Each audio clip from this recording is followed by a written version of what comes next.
confronts the biggest of all game, public enemies who try to destroy our America.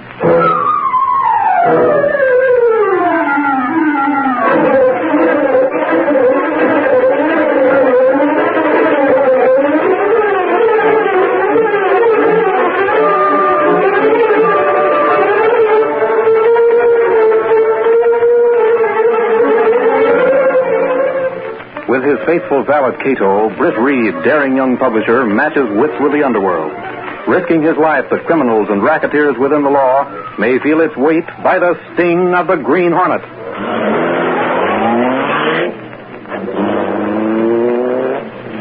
Ride with Britt Reed in the thrilling adventure, Superhighway Robbery. The Green Hornet strikes again.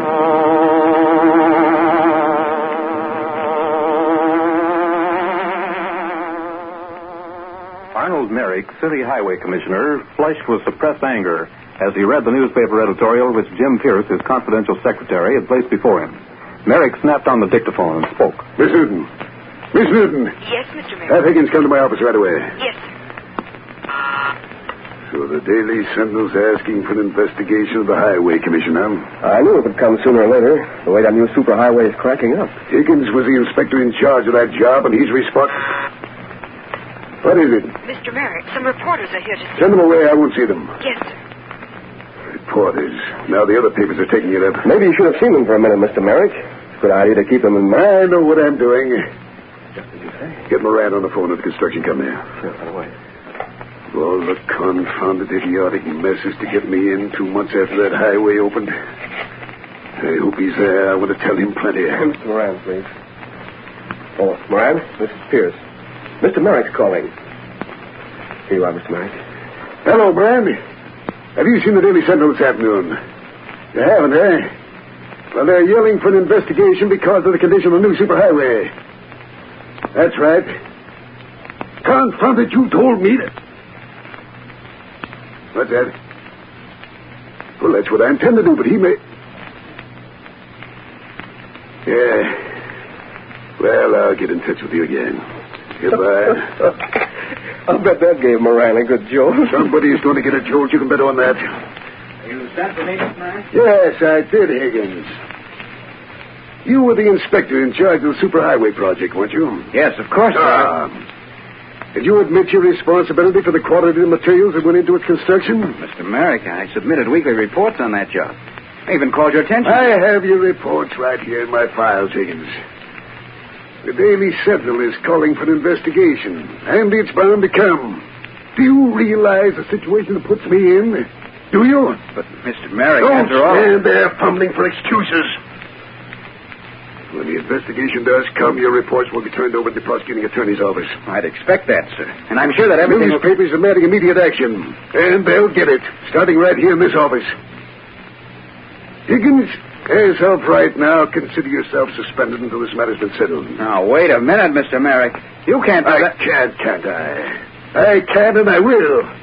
You're a disgrace to the commission. And when the investigation starts and they read those reports of yours, they'll put you where you won't need a job. Listen here. I don't have to take that from you or anybody else. I'll be glad to have the investigators see those reports. And after they do... Get out. Get out, I say. You better go, Higgins. Okay, if that's the way you want it. I'll leave, and I'll see that action does start. I won't be the one to be sorry. You... Get out. Go to the devil, both of you.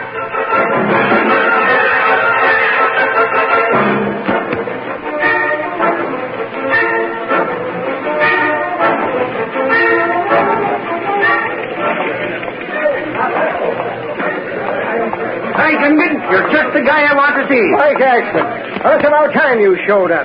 The Daily Sentinel will have a new reporter around here. Now, hold on, Gunnigan. I got news. News, huh? I suppose while you was laying around cop headquarters, a drunk was brought in and... What have we got? Gunnigan, I just came from Highway Commissioner Merrick's office. Things are beginning to pop over there, that they are. Holy mackerel. So you really got something, huh? Come on, Reed's got to hear about this. To my way of thinking, the Sentinel has really started something. Well, what do you think we put that editorial in the paper for? But we didn't expect it to start so soon. Come on. Hi, Casey. Is the chief in, Miss Case? Yes, he is. Well, tell him we want to see him for a few minutes. It's important. Just a minute. Mr. Gunnigan is here with Axford, Mr. Reed. They want to see you right away. Well, have them come right in. Yes, sir.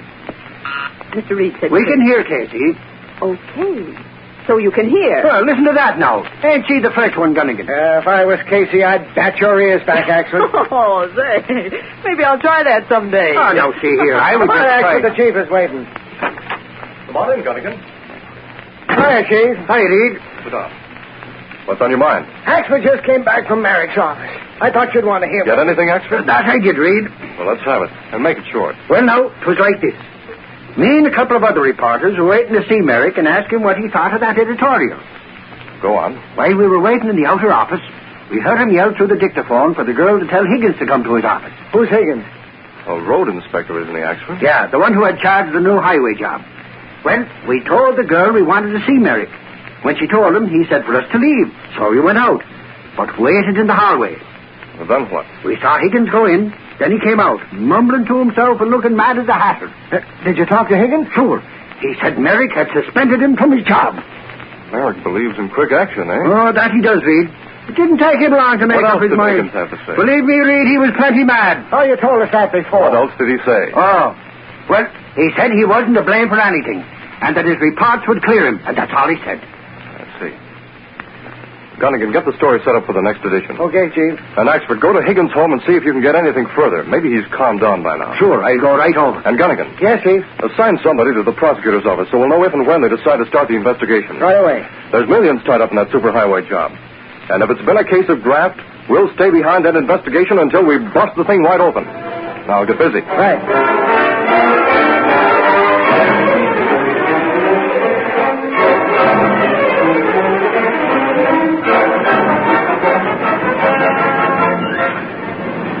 Hey, Red, we've been hanging around in front of the city hall almost an hour. It's after 5 o'clock. You sure that Higgins guy ain't left yet? Stop beeping, Buck. Didn't the boss give me the number of Higgins' car? Well, that's it, parked over there at the curb. Maybe so, but just the same, I'm getting tired of waiting. You were born tired, Buck. We're getting good dough for what we're doing, ain't we? Yeah, that's right, only I thought it... I think that's the guy coming out now. Which one? The guy with the big briefcase. Yeah, that's Higgins, all right. Act like we're just talking. As soon as he starts to get in the car, we'll go over.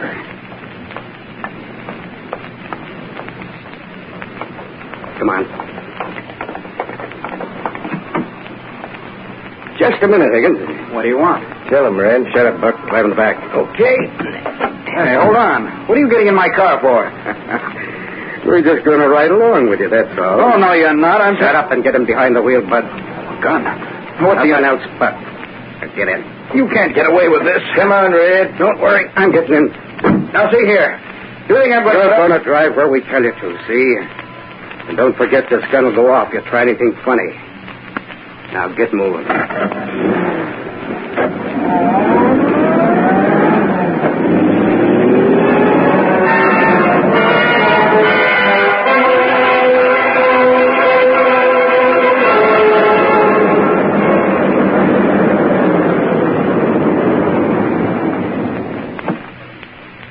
Okay, Higgins, get out. What's the idea of bringing me to this out-of-the-way place? You think you Get out and stop crabbing. Shove him out, Buck. Right, come on. Hey, make it easy. Sure. We'll take it easy if you stop acting like a dope. Now, go on in that house. Come on, Buck.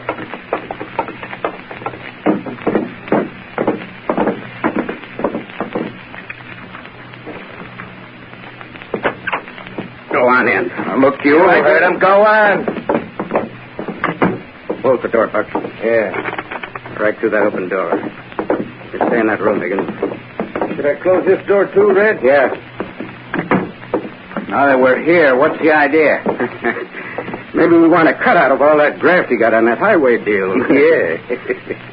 Maybe we do. Give me that briefcase. Hey, let that alone. Shut up. See what's in it, Buck? Yeah.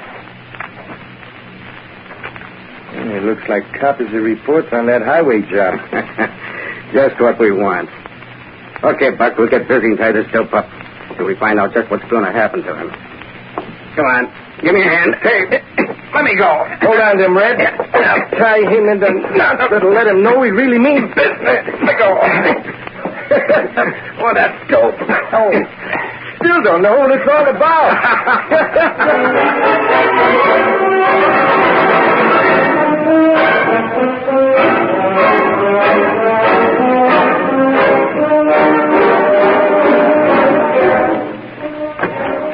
Good morning, Mr. Reed. Good morning, Miss Case. Here's the morning mail. Thank you. I was surprised to find you got down to the office before I did this morning. Well, I have a lot to do. Oh, I wonder if Axford saw Higgins last night. Do you know? No, sir. I left just after you did, so I wasn't here when he came back. I see. I'll ask Gunnigan. What is it, Chief? Gunnigan, did Axford interview Higgins last night? No, he didn't, Chief. Said he waited around, but Higgins didn't show up. So he came back here. Well, where's Axford now? He went down to headquarters to see what's doing. Then he's going to run out to the Higgins place again. Well, let me know when he gets back. Okay, Chief. Oh, Miss Case, Yes, sir? get all the data you have in your files on the superhighway job. Bring it into me. Right away, Mr. Reed. I have it all together. Good. Hi, Reed. How you, Candy? Well, speak of the devil. Axford, I was just asking about you. Reed, I just came from Cops headquarters. Things are really popping. Well, what is it? First of all, Reed, they're going to investigate the Highway Commission's handling of the superhighway job. The Daily Sentinel really gets results. Oh, that it does, Casey. But in this case, the Highway Commissioner, Mr. Merrick, that is, started the investigation himself. What do you mean? Sure, and Merrick got in touch with the prosecutor and insisted that they investigate so as to clear his name. That's something I didn't expect. He must be sure of himself, or he wouldn't ask for an investigation. Well, that's true. But somebody down there is not on the level. You're right about that, Reed. And they don't have to do much investigating to know who it is either. Well, why do you say that?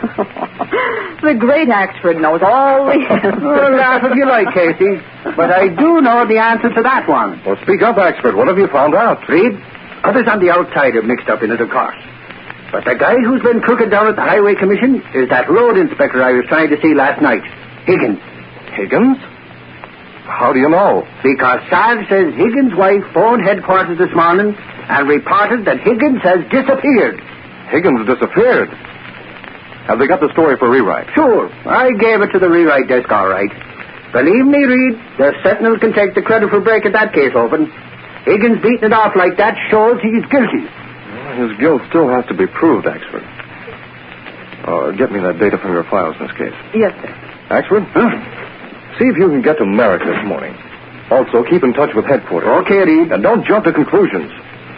If the investigation shows that Higgins is not guilty, we may have a bigger story than we hoped for. Now get going.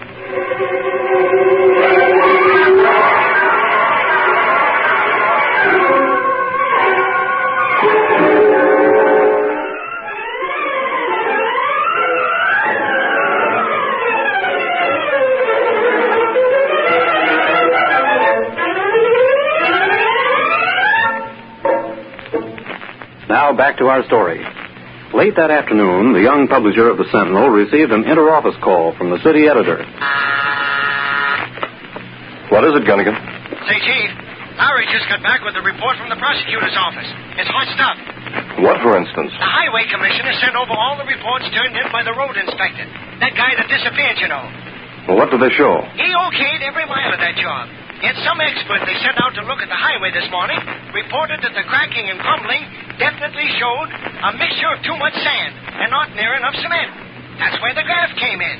Oh, I thought as much. I guess that's why Higgins beat it. He knew they'd find out from those reports just what was what. I thought you'd like to know, Chief. Yes. Thanks, Gunnigan. Mr. Reed, Oh, yes, Miss Case? there's a woman to see you. She says she's Mrs. Higgins. Oh, bring her right in. Yes, sir. You can come right in, Mrs. Higgins. Thank you. You're Mrs. Higgins? That's right. Well, please sit down. Thank you. It's nice of you to see me. What can I do for you? I know the police are doing everything to find my husband, but I know they're wrong to say he ran away because of that investigation. Well, you must admit it looks that way, Mrs. Higgins. Perhaps it does, but he had no reason to go away. His reports will show he did right. I understand the reports have already been seen by the prosecutor. Then they know by now that my husband did no wrong. Why do you say that? Because I've seen some of his reports. He made them out at home, even discussed them with me. Really? Yes. He told me more than once that his report showed the materials being used were not up to specifications. Are you sure of that? Of course. He even remarked that he discussed the matter at the office. I see. Did he make copies of his reports? Yes. He kept copies in his own office. Did you tell the police that? Yes. But I guess they think I'm just defending him. They'll know the truth now that the reports have been read. Well, I'm sorry to tell you this, Mrs. Higgins, but I've learned that the reports given to the prosecutor and signed by your husband show that he okayed every mile of that highway. But that's not true. It can't be. It must be a mistake. I hope for your sake it is a mistake. I guess no one will believe me. I came hoping that you put something in the Sentinel that would help locate my husband. Don't give up, Mrs. Higgins. I suggest you go home and wait for developments. Perhaps everything will turn out all right. I'm sorry for acting like this. And thank you for seeing me. If you hear anything of my husband, of course. I'll let you know. Goodbye. And thanks again. Goodbye.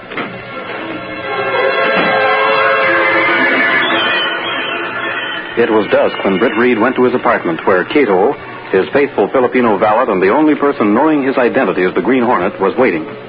The two men were discussing the case. Cato, I'm inclined to think Mrs. Higgins was telling the truth.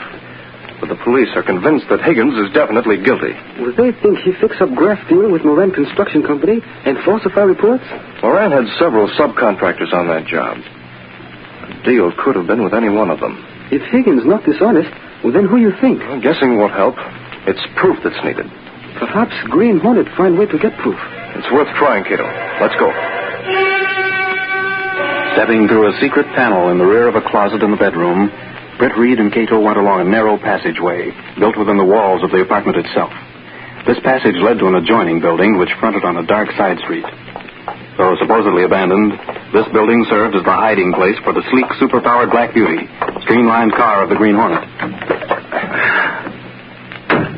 You certain Moran Company use subcontractors? Yes. I have all the data in my office.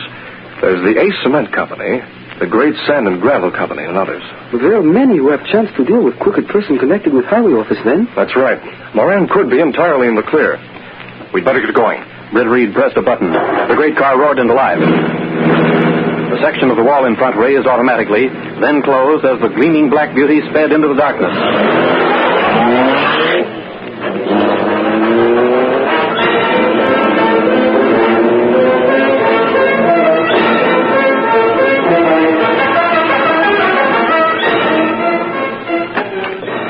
Commissioner Merrick entered the study of his home and crossed to his desk.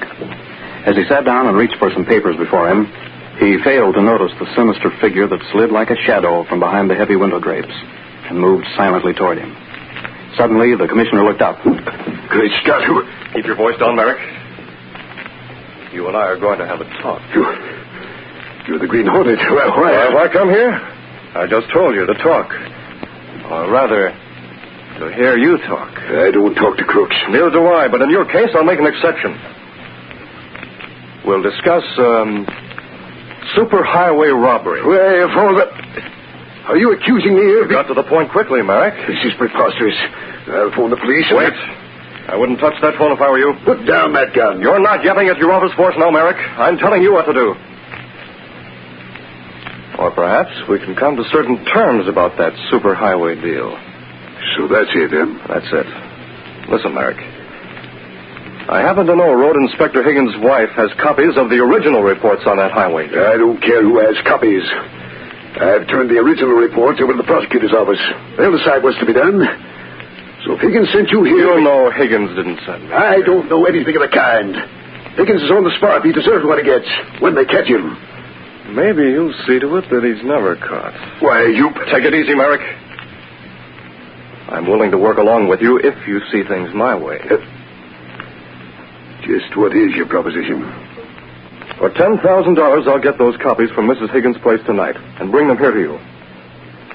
Why, with all you made in the way of graft on that highway, dear... Why, of all the brazen low-down men I've ever met, you're the worst. I'll show you in spite of your gun. The police will be glad to know you're mixed up in this thing. I know that's just a bluff, or I'd really use this gun on you, Merrick. I'll leave and come back after you've had time to think things over. So long. Bluffing am I? I'll show him. Hello, police headquarters. This is Highway Commissioner Merrick. I want to report to the Green Hornet here.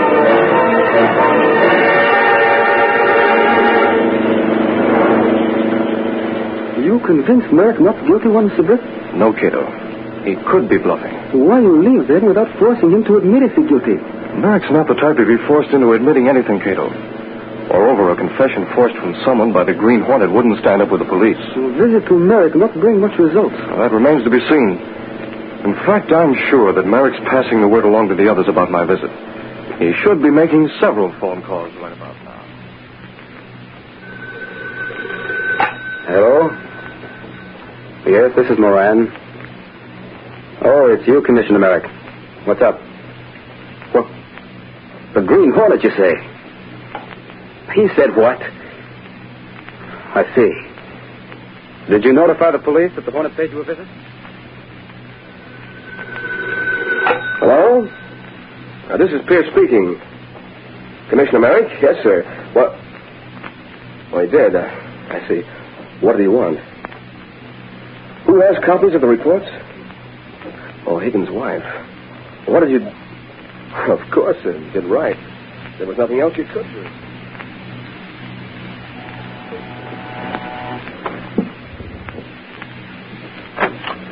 Oh, Mr. Pierce, do come in. Have you news of my husband? Oh, I'm afraid not, Mrs. Higgins. Perhaps you found something to prove As a matter of fact, Mrs. Higgins, I came here tonight to pick up the copies of the reports you have here. Copies of the report? But the only copies were the ones my husband had in his office. And they say he took those with him. I know you have such copies, Mrs. Higgins. I'll save you the trouble of taking them to the prosecutor's office in the morning. But, Mr. Pierce, I just... Give them to me. A gun? You forced me to do this by lying about those copies. I'll get them. But there aren't any other copies. I just... Why would you be interested, even if there were? You're as big a fool as your husband. You're the one who's guilty of graft in that office. You must have falsified his report. Go on. I knew my husband was innocent. And when I tell about this... You won't tell anybody anything. What do you mean? I got your husband out of the way with the copies he was carrying from his office. And if there's other copies, I'll get them. You're responsible for my husband's disappearance? That's right. Where is he? What have you done to him? I'm going to take you to him. Right now. Then I'll come back and find those copies if they're here. Come on. No, I won't go with you. I'll get the police. Come on. Oh, my arm. Let me go. I said you're coming with me. No. Come on. If you make a sound... Get inside. What? Oh. Get inside, I said. So you're the grafting rat who framed Higgins. He did it, and he's holding my husband somewhere. I'm going to phone the police. Get away from that phone. Oh, no, you don't. Drop it. I got it. Help. Send the police. I'll get you for this, Hornet. This will make you sleep till the cops get here. Oh, gas. I can't. Help. Police. The Green Hornet. Oh. Time to go. You all right? Yes. The lady's fainted, but not before she called the police. They'll get that grafter when she tells all she knows. Come on.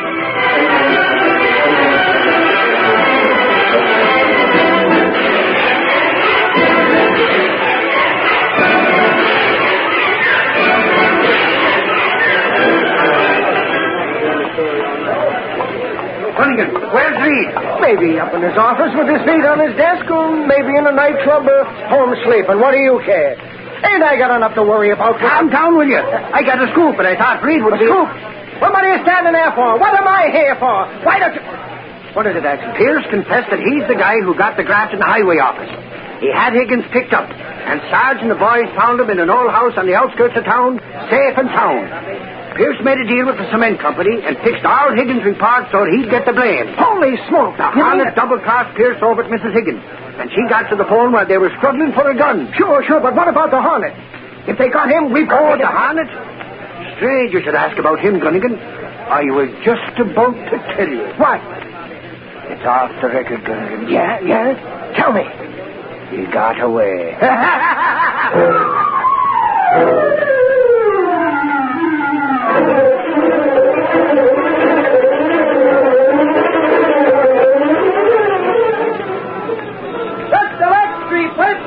Pearson, head of cement company, indicted for graft. Green Hornet implicated.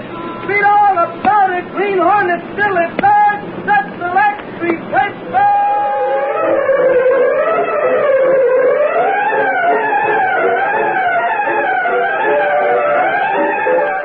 These popular radio dramas, created by George W. Trendle, are a copyrighted feature of the Green Hornet, Incorporated. All characters, names, places, and incidents used are fictitious.